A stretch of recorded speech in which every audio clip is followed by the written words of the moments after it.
Thank you very much for the invitation to come and be a part of this conference. It's really humbling to be in a room full of people of such incredible expertise and experience. I will acknowledge you all as a group because I think if I were to even attempt the process one by one, I'd be bound to fail. Of course, being in a room full of knowledgeable people presents some technical problems for me.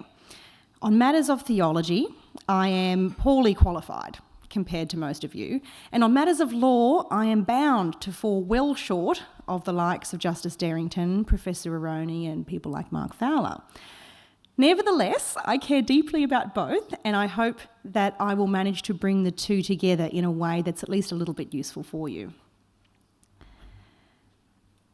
I'll also give you a small caveat. I know that your program and some of the talks so far will go through some detailed examination of the draft Religious Discrimination Act. I take a similar interest in it, and I will be working very hard to make sure that it reaches its full potential, but I don't plan to go through it line by line or in an awful lot of detail now. I know others have done so probably better than I could, and I don't want to prejudice my ability to be an advocate for those things privately, though I will make a few comments towards the end that I hope you'll find useful. Instead, what I plan to do is go into the context in which we find ourselves participating in this debate, and the fact that there is a really interesting historical circumstance in that we have found ourselves having to make the case for why religious liberty matters, because that itself is quite interesting.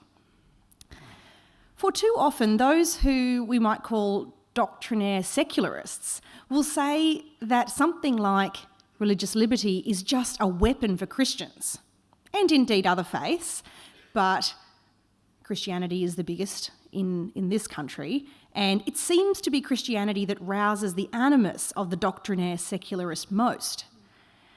It is the Christian who is most often accused of wanting to impose their beliefs on those around them. They'll say, "You have no right to impose your beliefs on others." And it's usually pretty shouty. Most aspects of our public dialogue have become pretty shouty in recent years. You just want to force your faith on others. The undertone of that, although it isn't always put into these words, is you want to harm people who are different to you. It's a really serious accusation, and nothing could be further from the truth. It's a tool for shutting down conversations about difficult subjects, and a tool for shaming Christians into silence, telling them they don't deserve to be heard. And yet for most people living through most of human history, this would have been an absolutely bizarre thing to say. It also betrays a profound ignorance about Christianity, for coercion simply doesn't work by, I think, most understandings of theology. The Lord gave us free will so that we could voluntarily come to Christ, the Holy Spirit being what enables inner change rather than any force-fed, man-made law. That's why Christians don't argue for or against laws for the purpose of dominating others. It just wouldn't add up. It wouldn't achieve the things that a Christian sets out to do.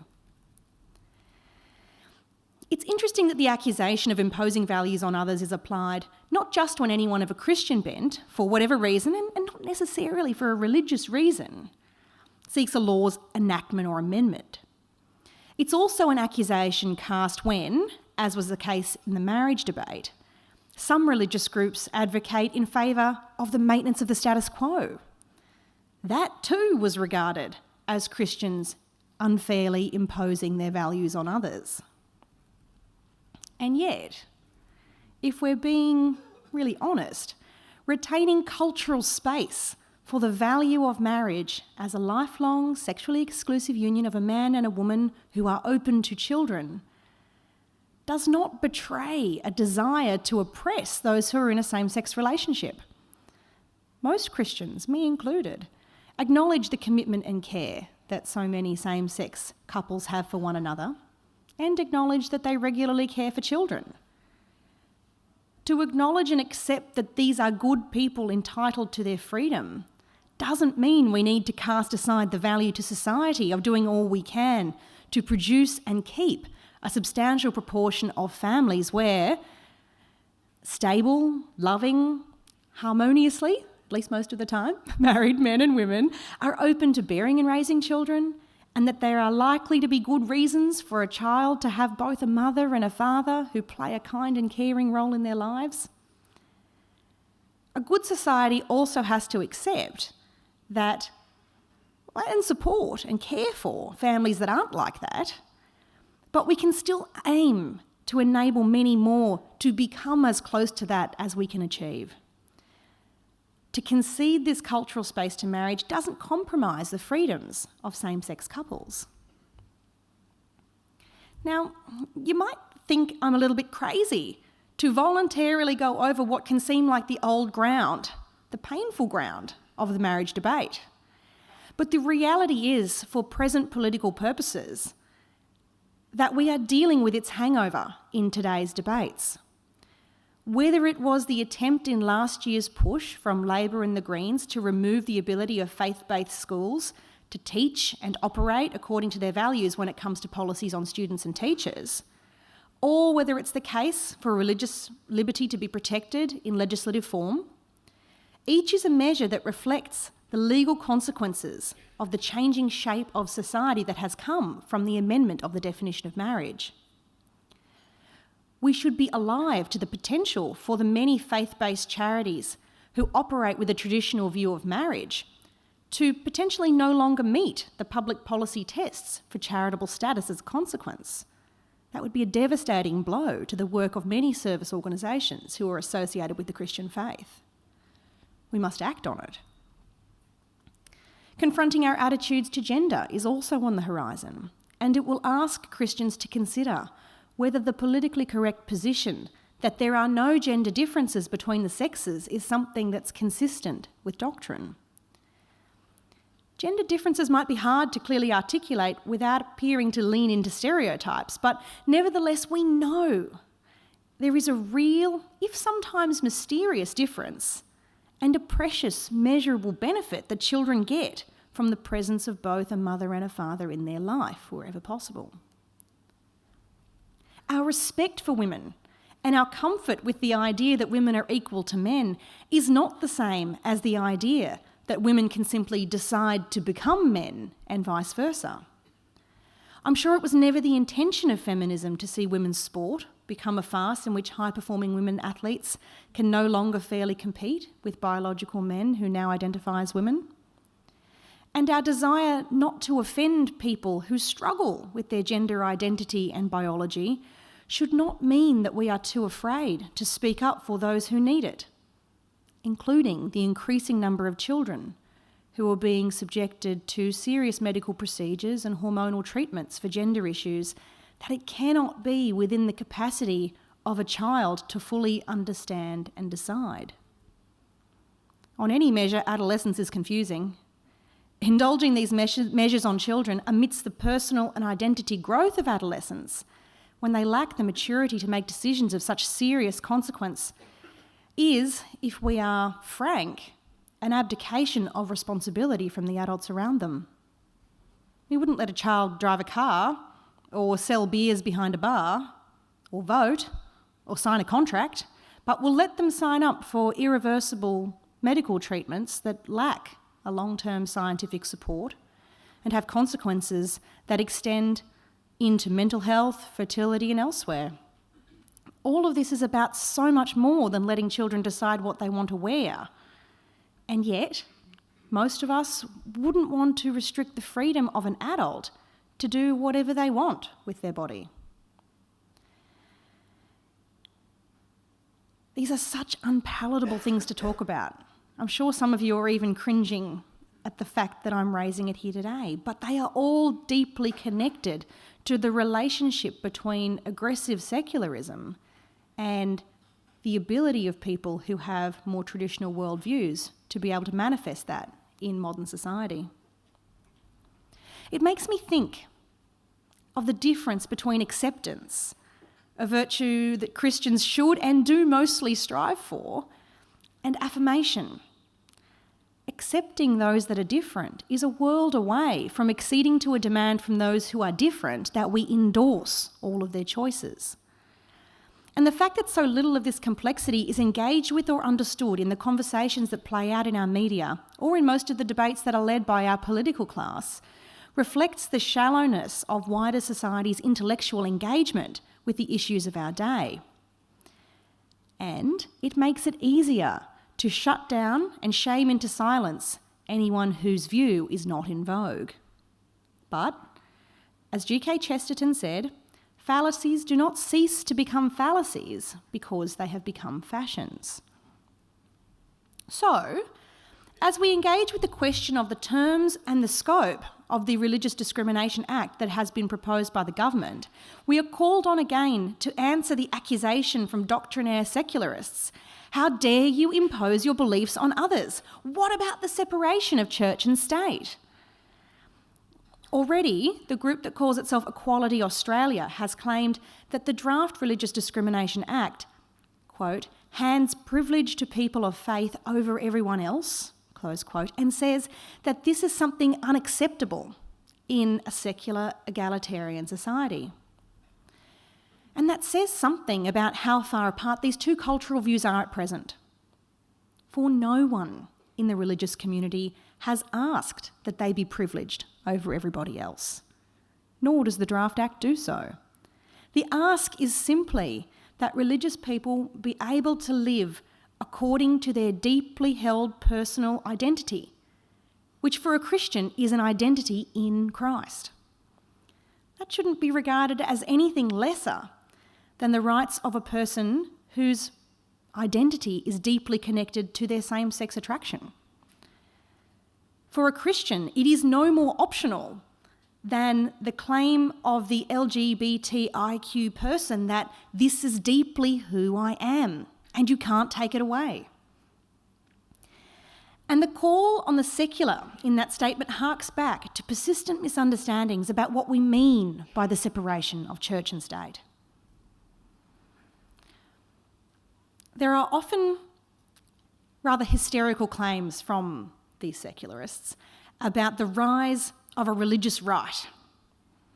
But those claims cannot entail the eradication of the church-state distinction of which they warn, for the simple reason that it just isn't consistent with Christianity. I wish more people understood that. I'm trying to help them understand that. At the time of the concept of the separation of church and state, which isn't in the US Constitution in those words, nor in the Australian, it came, as many of you will know, from a letter written first by Jefferson. But at the time the concept was fleshed out by minds like Jefferson and Locke, there were real challenges on the table to the concept of a separation between church and state. At the time of Locke's 1689 letter on toleration, religious leaders were using power over body and property to punish people who didn't believe. At the time of Jefferson's letter, there were taxes levied on Baptists in Connecticut because they weren't of the legally established Congregationalist denomination. And though I understand they had a right to seek an exemption from that tax, they found it an affront to have to do so. Neither problem, nor anything remotely like it, is anywhere near the table in Australia. There's no hint of any compulsion to believe, and no suggestion of a state religion in our political consciousness anywhere, really. Instead, the phrase separation of church and state has become a code for a demand to keep religious beliefs far away from politics, whatever that is supposed to mean. Even mentioning God in the public square is unacceptable to doctrinaire secularists. There's a world of difference between separating church ministry from government responsibilities and trying to, as an alternative, take faith out of the public life of our community altogether. The first was achieved long ago. The second might be what the secularists strive for, but it's simply not possible without the substitution and imposition of an alternative, unofficial state religion which is a type of atheism. It constitutes the demand that anyone who contributes to the public sphere must in doing so act as if there is no God and set aside the influence of any belief in him they hold. By no measure is this a religiously neutral position. It's aggressive and it's exclusionary. And it underpins most, at least much, of the public commentary we see on issues of sexuality, gender and marriage. Australian society and community can't be disentangled from its Christian roots, though its relationship with those roots will evolve with our history. The demand to accept and adopt doctrinaire secularism, to force that disentanglement, reflects a misunderstanding, in my view, about the nature of representative democracy.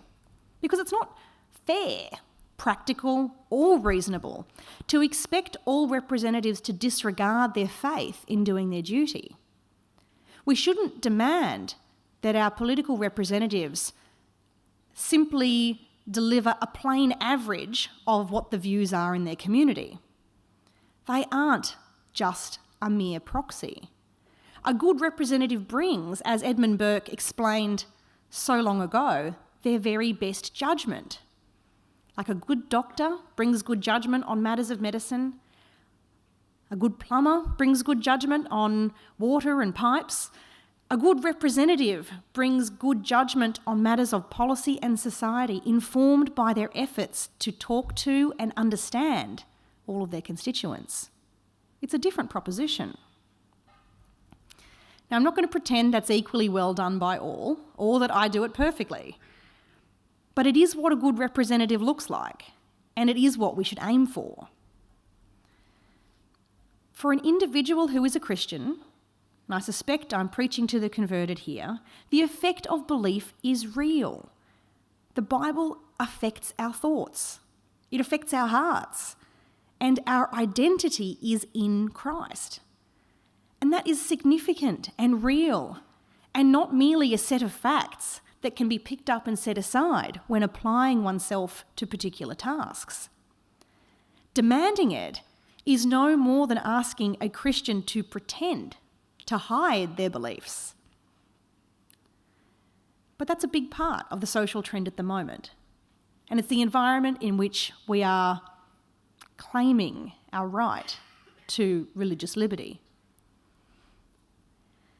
The idea that faith is something that should only be permitted in private and that it should not be shared beyond the home is real in the minds of the secularists. Shame it out of the public square, the workplace, the social dialogue, and lock it in churches and private homes alone.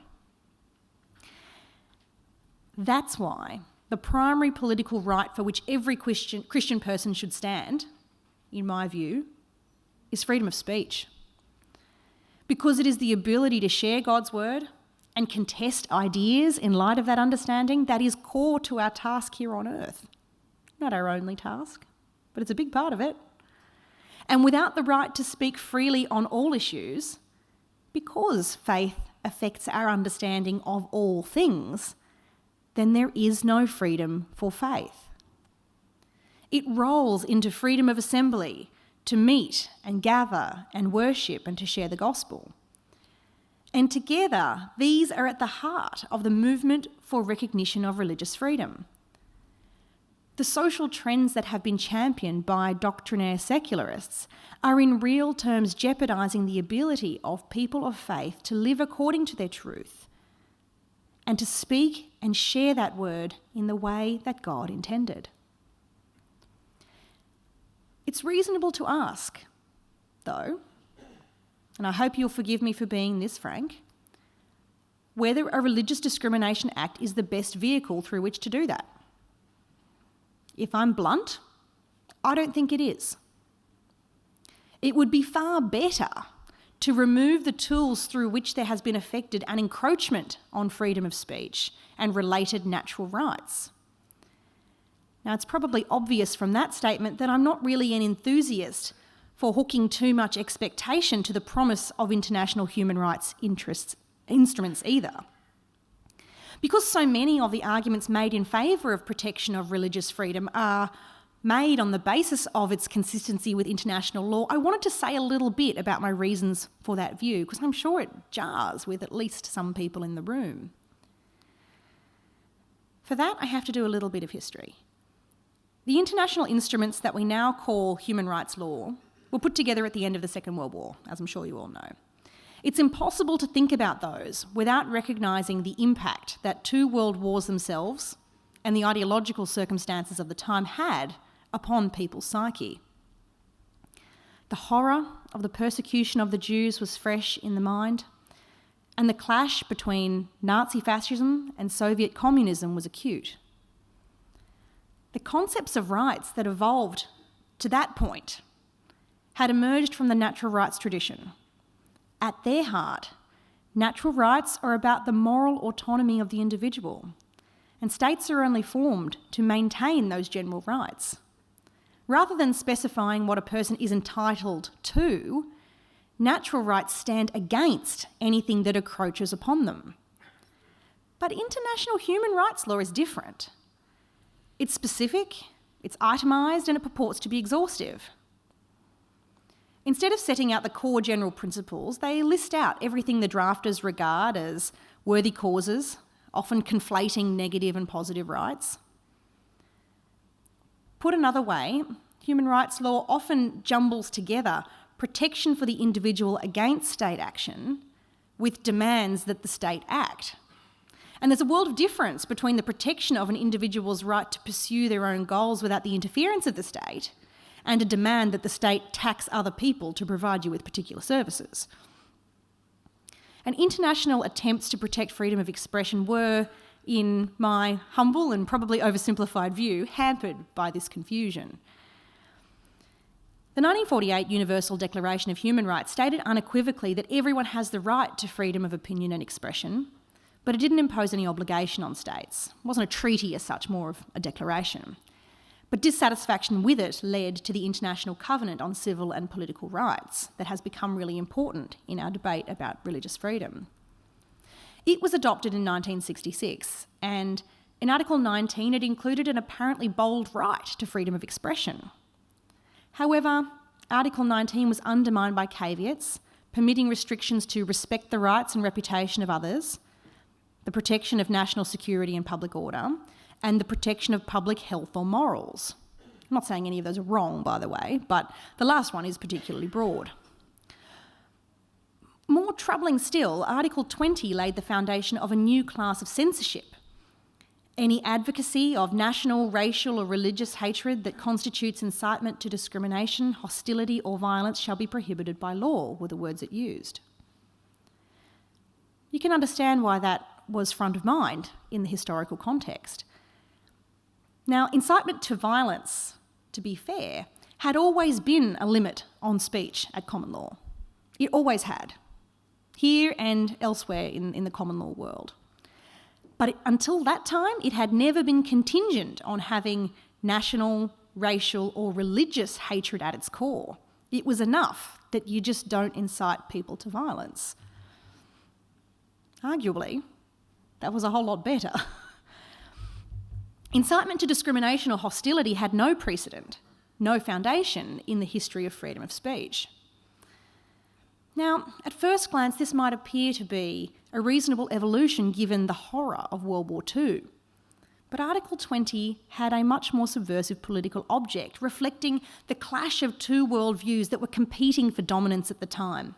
That of the West, with its belief in individual rights and liberties, and that of the communist bloc, which absolutely did not. Marx had expressed his theoretical support, for instance, for a free press, but the political system he devised was antithetical to it. Communists believed they could represent the general will and provided ample justifications for limiting speech. 20th century communist states cracked down hard on freedom of speech because by its very design, communism couldn't tolerate dissent. And indeed, at the very day of the October Revolution, a major liberal newspaper was shut down, equipment seized. 2 days later, 20 more papers were suppressed, and draconian restrictions continued until the collapse of the Soviet Union. probably is prescient to say that Lenin's views on this were very clear. He said, "Why should freedom of speech and freedom of the press be allowed? A government wouldn't allow opposition by lethal weapons, and ideas are much more fatal than guns." I only mention this because in the negotiations of the ICCPR, the Soviet bloc opposed freedom of speech being included. They didn't believe people with beliefs with which they didn't agree should nevertheless have a right to express them. They repeatedly attempted to insert a provision that said freedom of speech shouldn't be used for propagating fascism, aggression and hatred between nations, which mightn't seem controversial if you think of fascism as Nazism, but in their definition that included liberal capitalist speech. It became apparent that in the debates, when they were talking about fascism, they meant anything not communist. And it revealed that there was a desire to facilitate whatever restrictions dictatorships wished to impose in a way that would have made anything more fulsome in the convention null and void. In Article 7, a restraint on speech was included. After saying that all people are equal before the law, was added a statement that all people are entitled to protection against any incitement to discrimination. An examination of ways in which the votes went and the debates went for the ICCPR shows that the Soviet bloc dominated this process. And at the time, in the UK and other Western nations, there had been no real need for legislation to compel action against incitement to discrimination. Culture, the force of public opinion, had always been sufficient to deal with any such attempt.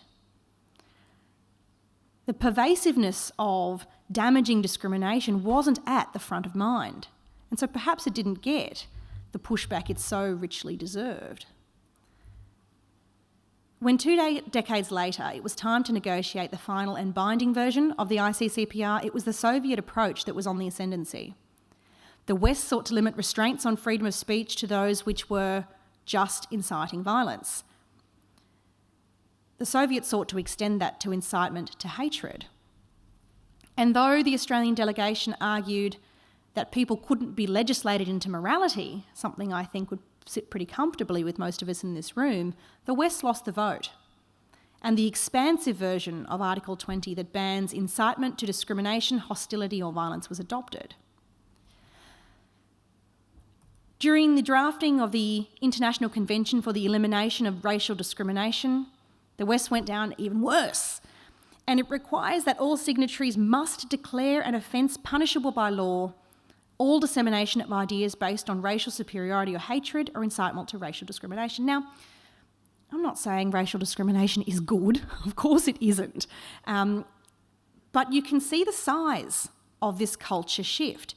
Now, instead of ensuring liberty, states were responsible for the elimination of intolerance and discrimination, something which cannot ever be achieved without suppressing freedom of speech.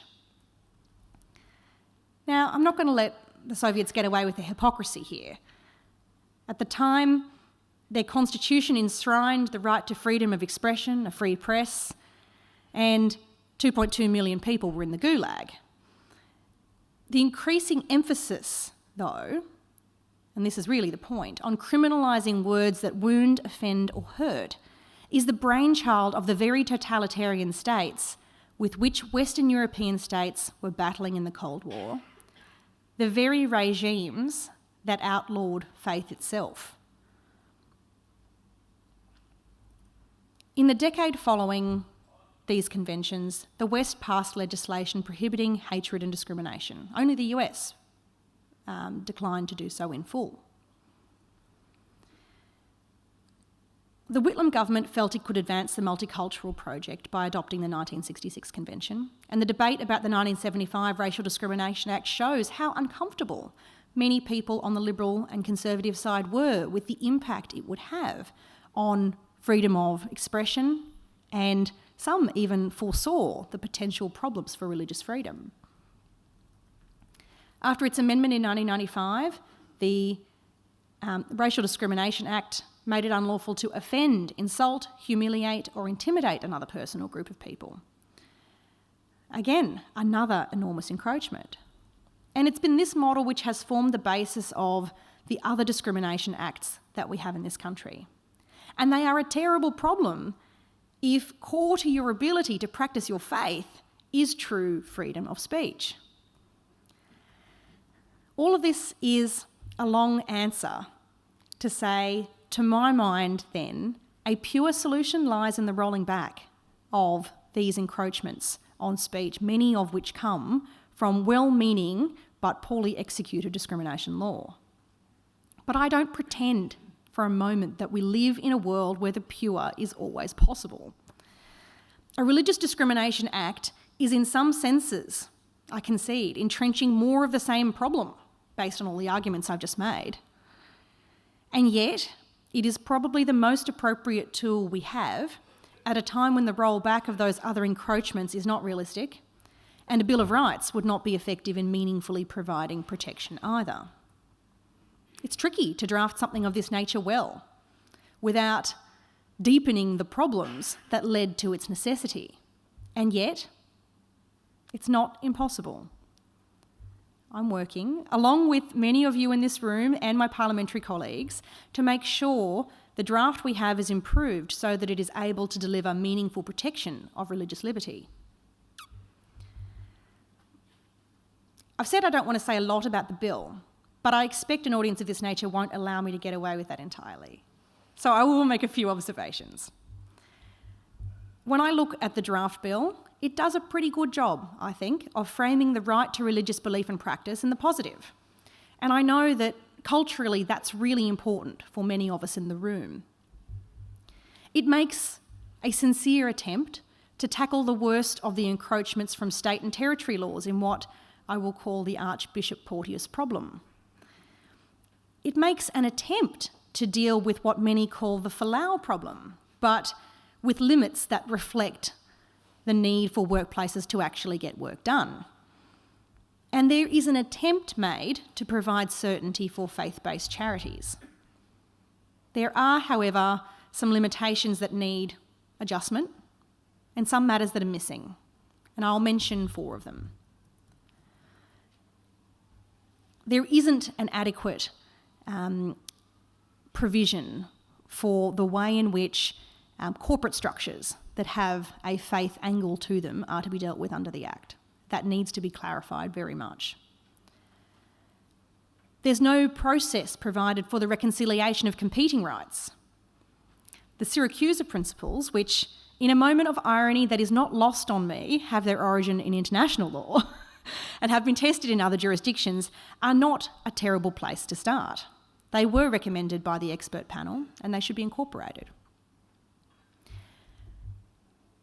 The draft leaves at the moment for judges to decide what are the core tenets and beliefs of a faith. I'm not comfortable with that, particularly given how that has played out in other decisions like the Cobor case. There should be a process, even if it's in the form of an evidentiary rule of some kind, in which a faith can determine for itself what its core beliefs are and how that will affect its practices. And people should be able to adopt the practices and beliefs of their faith. I'm concerned by the exclusion of words that vilify from what I've called the Archbishop Porteous provision. The section already excludes words that, for instance, incite hatred or violence. So what is added by this term? It either overlaps, which on a plain reading it probably does, but if a court were to read it, it would be read as something less, and that's something about which we should be very concerned.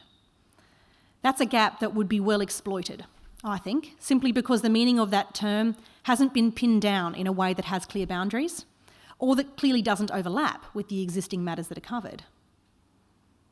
And there are many more areas in which I seek improvement. No doubt many of you will have long lists too. But my overall view, for what it's worth, is that it is a decent foundation and that it can be shaped into a meaningful protection for the freedom of people of faith into the future. And that is something worth joining together and working as one to achieve. Thank you.